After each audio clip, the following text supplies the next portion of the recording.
bienvenue dans la pause fitness. Alors, ce podcast est réservé à ceux qui veulent améliorer leur nutrition, leur entraînement et aussi peut-être leur style de vie. Donc pour tous ceux qui me suivent depuis quelques temps déjà, vous pouvez me laisser une petite évaluation sur la plateforme de podcast de votre choix. C'est ce qui m'aide le plus. Allez, on démarre l'épisode.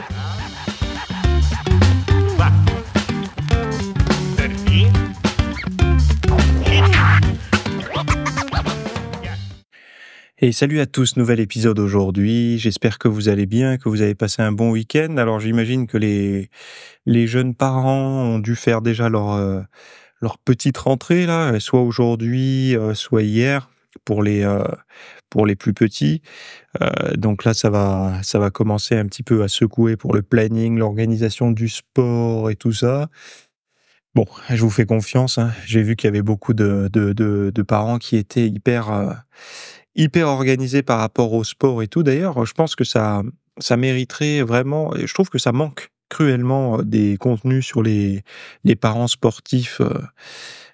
On en a un petit peu, mais c'est pas comme on les attendrait, quoi. C'est surtout des gens qui montrent que c'est possible, plus que des méthodes claires pour être en forme quand on est jeune parent. J'avais fait un contenu il y a quelque temps qui s'appelait Super Papa. Je pense que si vous tapez ça sur mon site, vous trouverez avec pas mal de choses par rapport à ça. Mais le mieux, c'est d'avoir quand même des retours de divers parents pour savoir comment ils s'organisent, quoi. Parce que c'est ce qui peut inspirer, je pense, au mieux les personnes. Bref, de quoi on va parler aujourd'hui? On va parler d'index glycémique, de sommeil, d'anxiété. Bon, comme d'habitude. Alors, j'ai vu dans vos commentaires que vous étiez content de la série sur les différentes diètes. Alors c'est marrant parce que ça n'est pas une série volontaire, parce que vous savez, moi c'est pas moi qui décide réellement des contenus du podcast, hein. Moi je fais qu'une veille journalistique, scientifique, ce que vous voulez, et puis en fonction des articles qui sortent, bon bah voilà, si ça c'est d'actualité, j'en parle. Et là c'est vrai qu'il y a eu une vague dans les actualités de contenu un peu entre guillemets alarmants ou qui vont à contre-courant par rapport aux approches diététiques. Et j'ai vu quelqu'un me parler de la diète carnivore. Alors moi, avec grand plaisir, mais il y en a pas là en ce moment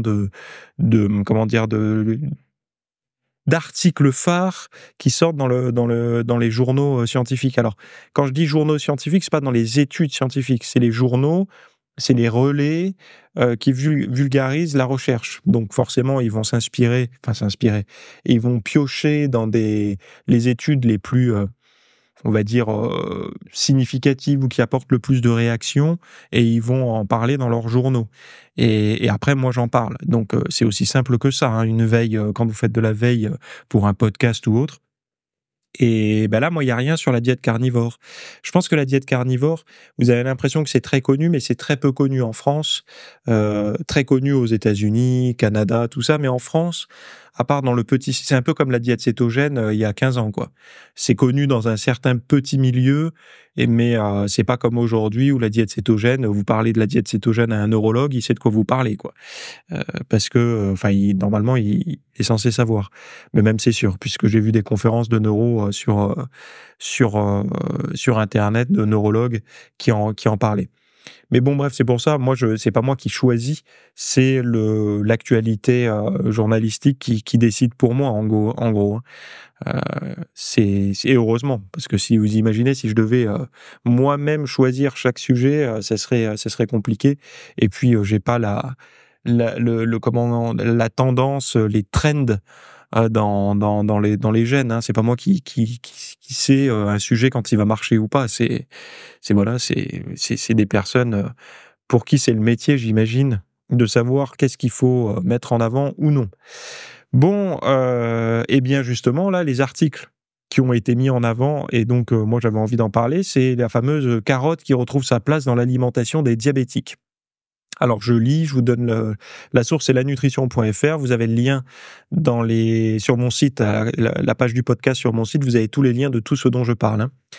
Donc pendant des années, la carotte cuite a été évitée par les diabétiques de type 2, car elle a été perçue comme ayant un index glycémique élevé, similaire à celui du sucre. Alors cette crainte reposait sur des études des années 1980, donc des années 80, qui affichaient un index glycémique de 92 pour la carotte cuite. Cependant, des recherches plus récentes ont révélé que cet index est en réalité beaucoup plus bas, environ 20 pour la carotte crue et 40 pour la carotte cuite. Cette nouvelle donnée indique que la carotte n'entraîne pas une augmentation rapide du taux de sucre dans le sang. En plus de son faible impact glycémique, la carotte est riche en caroténoïdes, comme le bêta-carotène, qui se transforme en vitamine A, bénéfique pour la vision et le système immunitaire. Elle contribue aussi à réduire le risque de diabète grâce à ses propriétés antioxydantes. Ainsi, la carotte, autrefois vilipendée, retrouve sa place comme légume sûr et sain pour les personnes surveillant leur glycémie. Bon, ben voilà. Et aussi pour les personnes qui surveillent leur tour de taille. Il y en a beaucoup qui disent « Oh, la carotte, est-ce que je peux? Je peux pas ?» Moi, j'en ai toujours consommé. Pour la simple et bonne raison que, enfin voilà, moi, quand ce sont des produits, même la pomme de terre, alors la pomme de terre, elle est plus dense, donc un peu moins, même beaucoup moins.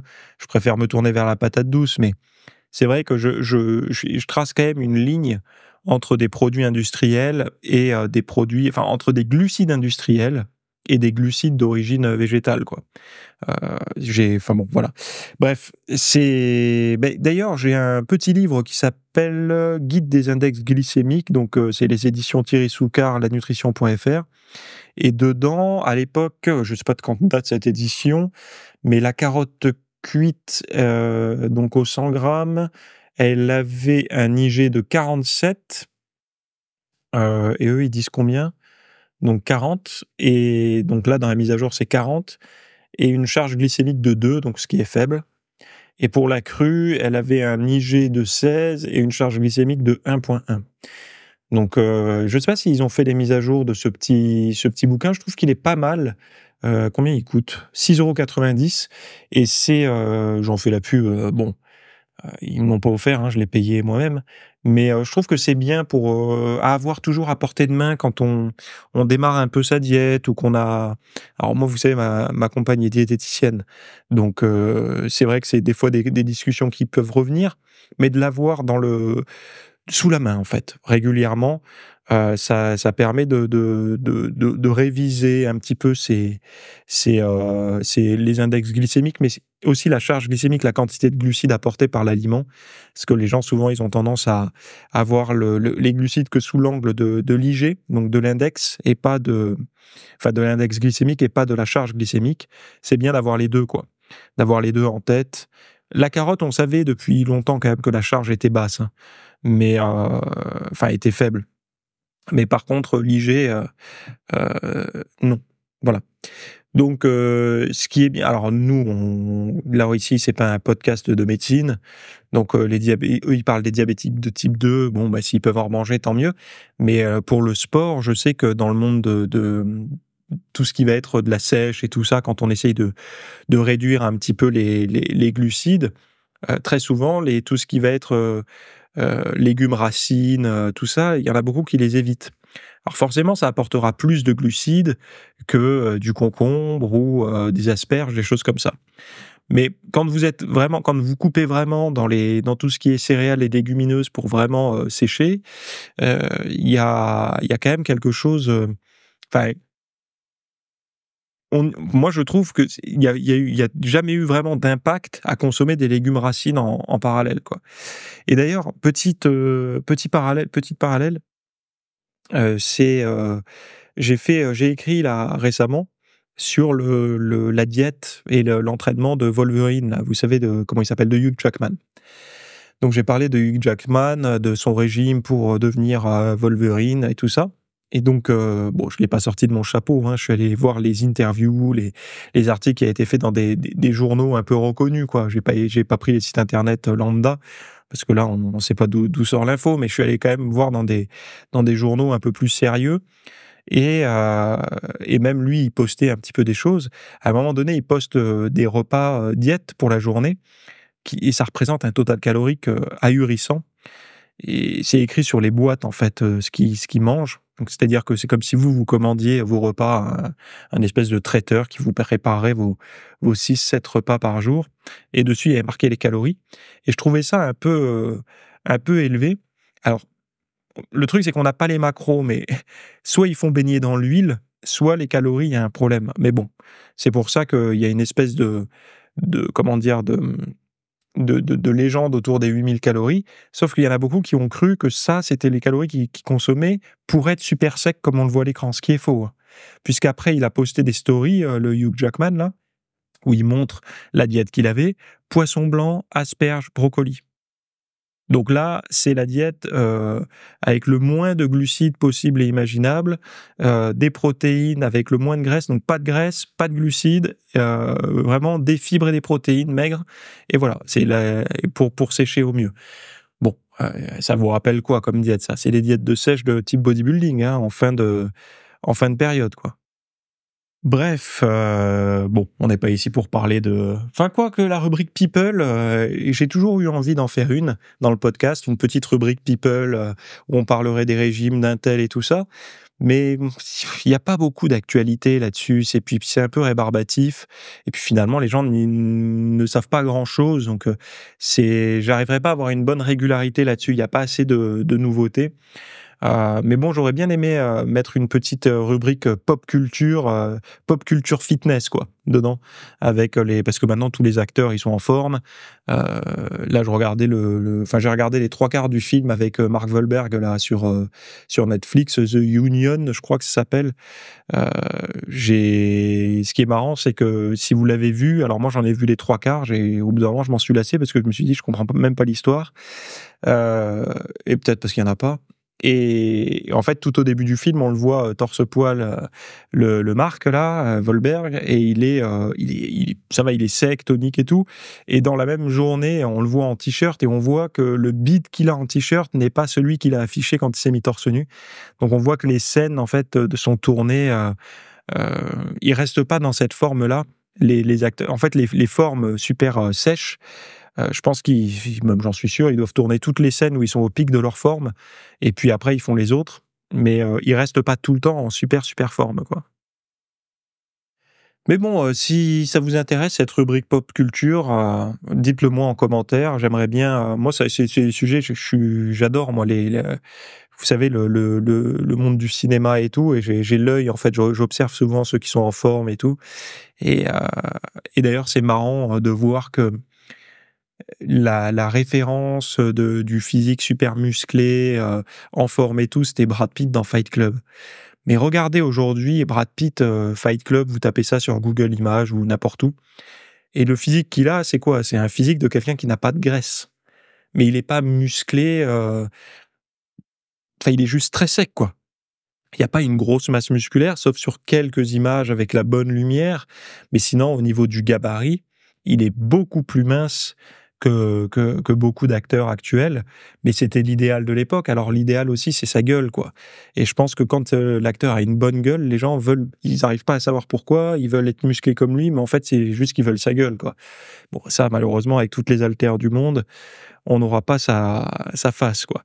Mais le physique a beaucoup évolué depuis les années 90, quoi.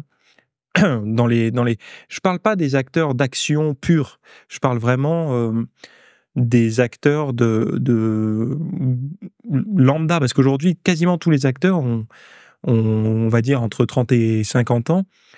Quand ils font tomber le t-shirt, j'ai vu un autre film très récent, là, comment il s'appelle? Track, avec... comment il s'appelle déjà? C'est Josh Hartnett, un truc comme ça, je sais plus. Est-ce que c'est lui? Oui, je crois que c'est lui. C'est pareil, à un moment donné, il enlève le t-shirt. Alors, il n'est pas super en forme, mais il n'est pas pourri. Il est mieux que 95% des hommes de son âge, quoi. Bref.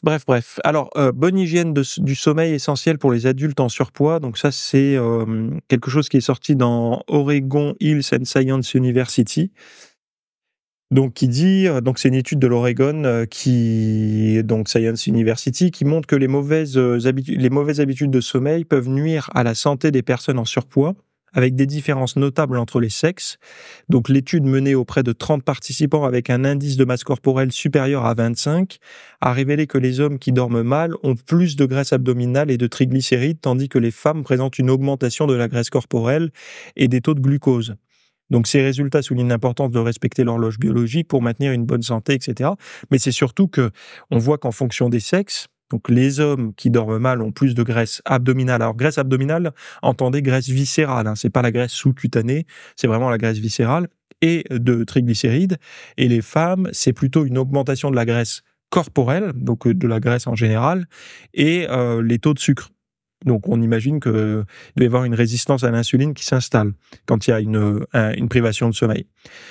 Enfin, des mauvaises habitudes de sommeil. Et ça, les habitudes de sommeil, c'est très délicat parce que je pense que, alors ceux qui dorment bien, ils dorment bien. C'est-à-dire qu'il y a des gens qui, par leur mode de vie, ils se rendent compte que ils s'endorment partout le soir. Ils peuvent être chez les amis, chez eux et tout. Arrivé à une certaine heure, ils s'effondrent. On pourra en parler un petit peu, mais c'est des gens qui dorment plutôt bien. D'ailleurs, je crois qu'une fois, ils avaient demandé à Sarkozy quel était le secret de son énergie, et il disait je pense que c'est grâce à mon sommeil de très bonne qualité, même quand j'ai beaucoup de stress, il m'arrive des crasses, en gros, il lui arrive des événements très stressants, il a la chance de dormir à point fermé, et donc du coup de bien récupérer et d'avoir de l'énergie. Bon, je sais pas si c'est vrai, hein, mais en tout cas, une chose est sûre, c'est que d'avoir un sommeil de bonne qualité, c'est quelque chose qui ça change vraiment la vie. Mais pourtant, quand les gens commencent à prendre soin de leur mode de vie, c'est pas du tout le sommeil qu'ils vont mettre en priorité. Alors, sauf si vraiment le sommeil est un problème récurrent, ils font de l'insomnie et tout, mais sinon, en règle générale, quelqu'un qui veut se mettre en forme dans le domaine du fitness, il va se dire, d'abord entraînement, puis diététique, puis à l'entraînement, peut-être que je vais y ajouter un peu de cardio, puis la diététique, je vais peut-être l'affiner un peu, mais le sommeil, ça vient tardivement. C'est-à-dire que le sommeil, ça remet en cause certaines choses, des habitudes. C'est très difficile. Alors, pourquoi ? Parce que la diététique, c'est la privation oui, c'est la privation d'avoir au quotidien des aliments qui ont rendu l'individu gros ou gras, etc. C'est un petit peu, je sais que le courant actuel dit qu'il faut se priver de rien, mais moi, quand je me prive de rien, je mange de tout, et quand je mange de tout, je suis en surpoids. Donc je suis pas là où je veux être. Et pourtant, j'avais pas de troubles du comportement, etc. avant, hein. C'est juste que j'écoutais mes instincts, je mangeais, j'étais gros. Je mangeais ce que j'avais envie, je suivais mes goûts, et voilà. Donc il y a quand même une forme de discipline à avoir à un moment donné si on veut réussir. Et quand on a déjà fait ça sur la diététique, la journée, on passe sa vie à bosser, donc la plus grosse partie de sa journée, on va bosser, en tout cas la partie la plus intéressante, c'est-à-dire quand le soleil est haut dans le ciel et qu'on pourrait faire tout un tas d'autres activités, nous, on est en train de bosser. Et le soir, quand quand la journée de travail est terminée, c'est le moment où on se détend, donc on essaye d'étirer au maximum cette période-là. Donc ça va être quoi ? Ça va être peut-être de voir un pote ou deux, de profiter avec ses enfants, ou alors de traîner un petit peu, soit sur les réseaux sociaux, soit sur les plateformes de streaming. Et ça amène facilement à... Globalement, les gens, moi, quand je parle autour de moi, ils se couchent plus souvent autour de minuit que vers 21h30, 22h. Et je peux comprendre, hein, par exemple, des gens qui ont des enfants. Une fois que l'enfant a pris son bain, il est prêt à aller dormir, il a mangé et tout. Souvent c'est la journée, la soirée tranquille qui démarre, où les adultes peuvent se retrouver, et puis voilà. Donc si on a envie de faire durer cette période, on va un peu décaler son sommeil, surtout si on a un travail avec des responsabilités, ou tout simplement si l'enfant se lève tôt, il faut l'emmener à droite à gauche. Ça peut impacter, parce que de manquer ne serait-ce que de 15 minutes de sommeil multiplié par un nombre de nuits d'une année, ça peut mener à des problématiques. Donc c'est vrai que le sommeil, on minimise beaucoup, et je pense qu'on le minimise tant qu'on a de la réserve, mais à un moment donné, il nous rattrape. Et c'est vrai que de savoir que, par exemple, l'augmentation de graisse viscérale, les triglycérides, et il me semble que ce sont des marqueurs supplémentaires que on peut prendre en compte à titre individuel, hein. Quand vous allez, par exemple, faire votre bilan annuel chez le médecin, et qui vous prescrit une prise de sang pour voir si tout est dans les clous, eh ben de faire un tour de taille. Vous pouvez le faire chez vous, votre tour de taille avec votre mètre ruban, et puis de l'inscrire sur votre petite fiche annuelle. Là, comme ça, moins vous l'avez dans vos notes. Vous étiez à temps, les triglycérides étaient à temps, et puis d'essayer de voir si votre sommeil est de bonne qualité. C'est parce que c'est encore une fois, c'est un curseur que vous pouvez régler, aider un petit peu à aller dans le bon sens, quoi. Et pareil pour les femmes, si elles ont tendance à prendre un petit peu de graisse, à avoir une glycémie un petit peu plus haute à jeun, eh ben d'essayer de voir le sommeil, il en est où en ce moment.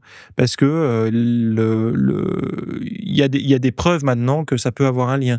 Alors, bien sûr, le sport et la diététique aussi, mais le sommeil également. Et c'est vrai que d'avoir des retours là-dessus, parce que très souvent, on parle de le sommeil, c'est important, mais voilà, on dit c'est important. Mais on rentre pas vraiment dans les détails comme ça, et c'est vrai que de mettre des détails là-dessus, c'est pareil que de dire manger équilibré, c'est bon pour la santé, ça veut rien dire. Parce que déjà manger équilibré, ça veut dire quoi? Et la santé, bon, on sait pas trop non plus. Par contre, la santé, c'est l'absence de maladie. On va se dire, ok, mais est-ce qu'il y en a pas qui pourraient dire la santé, c'est aussi l'énergie, la vitalité, d'être plus précis, quoi. Et là, c'est la même chose pour le sommeil. Avoir un bon sommeil, c'est important. Oui, mais pourquoi? Ben pourquoi? Parce que sinon, si tu dors mal, tu auras plus de graisse viscérale, tu auras plus de triglycérides. Enfin, en tout cas, ça sera dysrégulé. Si tu es une nana, tu auras plus de graisse corporelle globalement, et ta glycémie à jeun sera plus élevée. Donc, voilà précisément ce que tu peux t'attendre à avoir au niveau physiologique et corporel si tu manques de sommeil. Et le fait de mettre ce genre de précision, déjà, ça encourage le discours des professionnels de santé. Enfin, ça encourage comment dire, l'effet placebo, on va dire, du discours des professionnels de santé, parce que de mettre des mots concrets, par exemple graisse abdominale, graisse corporelle, c'est marquant quand même quand on dit ça. Ça devient, ça met du concret sur de l'abstrait en gros. Et voilà. Alors, ce que je voulais dire aussi sur le sommeil, c'est qu'une règle d'or, enfin, je vais vous parler de 2 choses. La première chose, pour bien dormir, les moments où on dort le mieux, j'en ai déjà parlé dans d'autres épisodes certainement, mais c'est les jours, par exemple, où on fait un déménagement.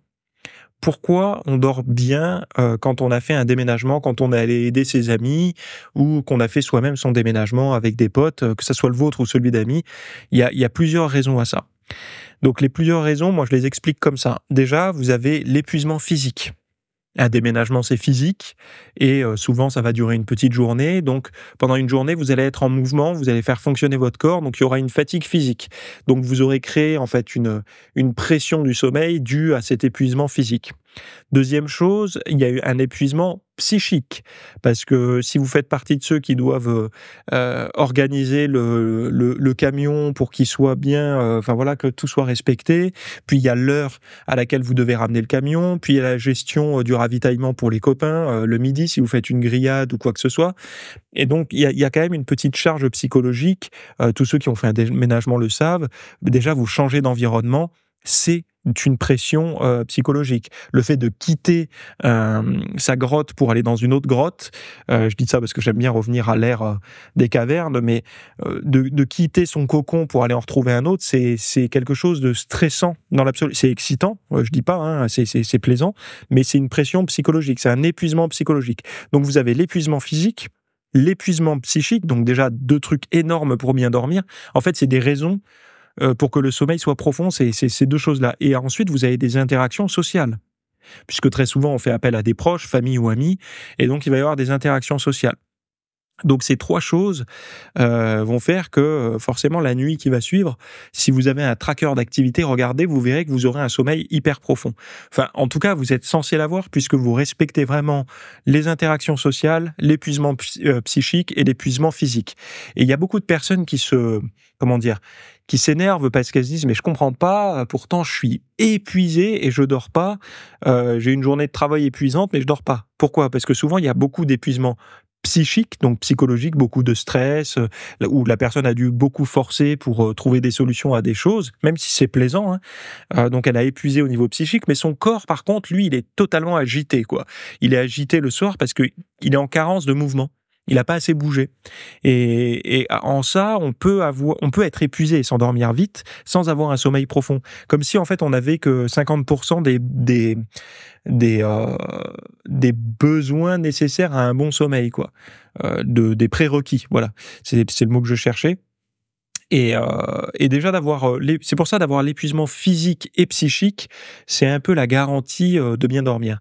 Et après, je pense que vous connaissez de plus en plus maintenant, ça commence à se connaître, mais la meilleure méthode pour augmenter son sommeil profond, parce que vous savez, quand vous dormez, au bout d'un moment, le sommeil profond, il peut avoir tendance à baisser ou quoi, surtout pour ceux qui ont tendance à avoir pas mal de sommeil ou à dormir dès qu'ils sont fatigués.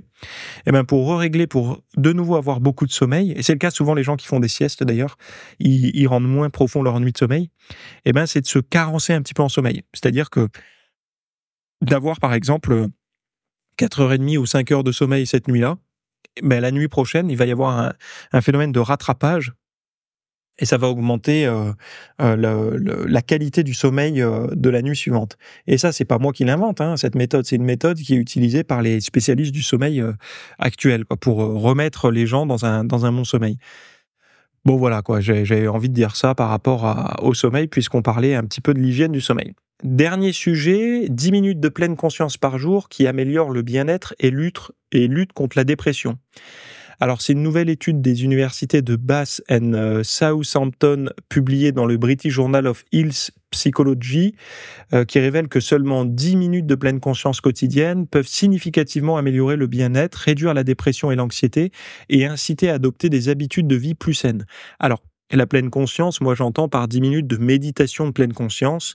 Pour rappel, la méditation, la façon la plus simple de la faire, c'est que vous vous asseyez sur une chaise, à un endroit où vous ne serez pas dérangé, vous fermez les yeux, vous allez commencer à penser à des trucs, et quand vous sentez que vous êtes en train de penser à quelque chose, vous dites « Oh là, je suis en train de penser à un truc, je ramène ma concentration sur les mouvements de mon ventre qui respire. » ou de l'air qui sort de mon nez. Voilà, de revenir dans le moment présent. Le but, c'est pas de rester tout le temps dans le moment présent, c'est d'essayer de se rendre compte le plus tôt possible qu'on est en train de penser à autre chose. Par exemple, après la méditation, faut que je prépare à manger, ou faut que je fasse, que j'envoie ce tel mail, ou voilà, ou alors on est dans le passé en se disant, punaise, cet individu qui me fait du tort pour ma promotion cette année, je l'aurais pas à cause de lui. Bon voilà, bref, des choses qui sont dans le passé ou dans le futur, et d'être capable de se rendre compte qu'on pense au passé et au futur et de revenir dans le présent. C'est ça la méditation de pleine conscience. Certains l'appellent de pleine présence. Là, comment il s'appelle, Fabrice Midal, je crois que c'est ça, il l'appelle de pleine présence. Bon, d'essayer de revenir en fait sur des choses qui sont en train de se passer tout de suite et maintenant dans son corps quand on médite. Ou dans son corps, ou par exemple quelque chose qu'on entend, ou le bourdonnement de la climatisation ou autre, mais vraiment quelque chose du présent. Et le but, c'est de faire des allers-retours, de se rendre compte qu'on est sorti du présent, qu'on est dans le futur ou dans le passé, et de revenir dans le présent. C'est ça la pleine conscience. Enfin, c'est comme ça que moi, je la pratique depuis des années. J'en fais 10 minutes par jour depuis des années. Et donc, l'étude a impliqué 1247 adultes de 91 pays qui ont utilisé l'application mobile gratuite Medito. Alors, elle est en anglais, hein, pour pratiquer des exercices de relaxation, d'attention à la respiration et de réflexion personnelle. Et les résultats sont frappants. Les participants ayant suivi la routine de pleine conscience ont vu leur dépression diminuer de 19,2% et leur anxiété de 12,6% par rapport au groupe de contrôle. Leur bien-être a augmenté de 6,9% et leur intention de maintenir une bonne santé ont progressé de 6,5%. Donc la chercheuse Matcha Remskar souligne que ces courtes pratiques de pleine conscience offrent un moyen simple et puissant d'améliorer la santé mentale, et l'étude démontre le potentiel de la pleine conscience pour encourager des comportements plus sains, comme une meilleure qualité de sommeil et une activité physique régulière. Bon, moi je suis d'accord, hein, la pratique de la pleine conscience, de la méditation, je pense que tous les gens sérieux qui ont traversé des périodes un peu de tempête ou émotionnelle ou autre, ont trouvé un certain réconfort dans la méditation ou dans une pratique autre de pleine conscience. Mais c'est vrai que ce côté à se remettre dans le présent, Ça veut pas dire qu'en faisant ça, vous avez plus besoin d'avoir d'interaction sociale, de faire de sport, de bien manger, de bien dormir, hein. C'est juste que ça vous aide, enfin ça nous, parce que vous, quand je dis vous, c'est vous, nous tous, hein, l'humain, ça l'aide à réduire son stress, son anxiété et tout ça, quoi. Et c'est une bonne chose quand on sait que même si c'est pas populaire, pas bien vu d'en parler, ça reste ultra commun. C'est pour ça que la santé mentale, regardez le top des ventes aujourd'hui, c'est du développement personnel, donc c'est des gens qui vont mal, qui achètent, hein. Sinon on n'achèterait pas ça si on allait bien. Et la vente des médicaments pour la santé mentale explose aussi, donc voilà, ça montre bien qu'il y a quelque chose autour de ça. Pourtant, c'est un sujet tabou, ça concerne toujours les autres et jamais nous. C'est ça qui est intéressant, alors que ça nous concerne tous. Moi, le premier, l'anxiété, d'autres, ça va être la dépression, d'autres, ça va être, je sais pas, une phobie X ou Y, d'autres, ça va être un TOC, d'autres, ça... bon, voilà. Il y a toujours un petit truc qu'on peut améliorer. Et donc, déjà de le reconnaître et de l'accepter, c'est cool. Et puis de savoir qu'il existe des outils aussi, c'est quand même bien de se dire il existe quelque chose. Déjà de savoir que beaucoup en souffrent, et probablement dans votre journée vous allez traverser plus de personnes qui en souffrent ou en ont souffert que de gens qui en ont jamais souffert et qui en souffriront jamais. Il y a déjà un côté rassurant à ça. Et puis les gens ont souvent tendance à minimiser ou à faire le contour. Je crois que c'était Luc Ferry dans une conférence qu'il avait faite sur Freud. Alors moi je suis pas freudien et tout ça, hein, attention, mais il expliquait à un moment donné, il y a une partie sur les angoisses et les phobies, et il expliquait que les phobies, par exemple la claustrophobie, c'est un moyen pratique de mettre l'angoisse à l'extérieur et de pouvoir en faire le tour en fait, puisqu'il s'agit de prendre l'escalier ou de pas se retrouver dans un endroit clos comme l'ascenseur, et de faire le contour de sa peur, alors que quand elle est interne et qu'on n'arrive pas à la verbaliser, eh ben c'est un truc qui est à l'intérieur de nous et qui nous compose et ça nous bouffe. Mais déjà d'être capable de la mettre sous forme de phobie à l'extérieur, c'est déjà un pas en avant. C'est-à-dire que le corps n'en souffre presque plus. Et ça, je trouve que c'est intéressant. Alors, je suis pas un grand fan de Luc Ferry au niveau politique et tout. Bon, voilà. Et puis, je trouve qu'il a un peu un ego un peu élevé quand il parle de certaines personnes. Mais après, quand il faisait anciennement ses cours, je trouvais qu'il était bon en tant que pédagogue. Il était agréable à écouter. Et c'est dommage, je pense qu'il devrait rester dans cette voie parce qu'il avait un certain talent, il me semble, hein.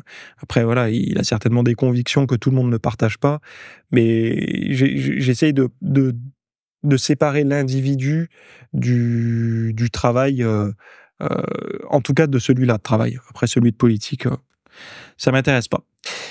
Ah oui, et puis, si vous avez envie de progresser en force et de savoir un petit peu le mode de vie des personnes qui sont fortes, ce dimanche, j'en ai parlé, donc j'ai été faire une enquête sur les strongman et tout ça, que je vous partage. Vous avez le lien dans les notes de cet épisode.